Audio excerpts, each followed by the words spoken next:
வணக்கங்க. நாமக்கல் மாவட்டம் ராசிபுரத்தில் இருக்க நித்திய சுமங்கலி அம்மன் கோயிலுக்கு தாங்க வந்திருக்கிறோம்.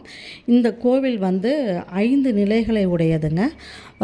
ராஜகோபுரம் பார்த்திங்கன்னா வடக்கு பார்த்து இருக்குங்க. ஆனால் உள்ளே இருக்கிற அம்மன் கிழக்கு பார்த்து அமர்ந்திருப்பாங்க. இதனுடைய தல விருட்சம் வேப்ப மரங்க. ஆனால் இந்த கோவிலில் இது எல்லாத்தையும் விட ஒரு முக்கியமான சிறப்பு என்னன்னா, இந்த கோவிலில் கம்பம் எடுக்கிறதே இல்லைங்க. கம்பம் எப்போவுமே இருக்குங்க. இங்கே பிள்ளையாருக்கும் முருகருக்கும் தனித்தனி சன்னதி இருக்குதுங்க. நம்ம ஊரில் எல்லாம் பண்டிகை போட்டாங்கன்னு சொன்னால் மாரியம்மன் பண்டிகைக்கு 15 நாளைக்கு முன்னாடி நம்ம கம்பம் நடுவோங்க. அந்த கம்பம் நடுறப்ப கம்பத்தை அம்மனுக்கு கணவராக பாவித்து நம்ம அம்மனுக்கு தாலியெல்லாம் போட்டு அந்த பண்டிகையை நம்ம சிறப்பாக கொண்டாடுவோங்க. அந்த பண்டிகை முடிஞ்ச உடனே அந்த கம்பத்தை எடுத்துகிட்டு போய் நம்ம ஒரு நீர்நிலையில் விட்டுருவோம். அப்போ அம்மாவுடைய தாலியை கழட்டிட்டு அம்மா ஒரு நாள் விதவையாக்கப்படுவாங்க. ஆனால் இந்த கோவிலில் அப்படி இல்லைங்க. எப்போவுமே அந்த கம்பம் நட்டே இருக்குங்க.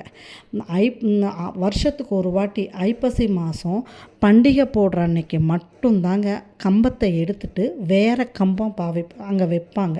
இதனாலே இந்த அம்மா எப்போ நித்திய சுமங்கலி அம்மன்றது பெயர் வர காரணம் இது.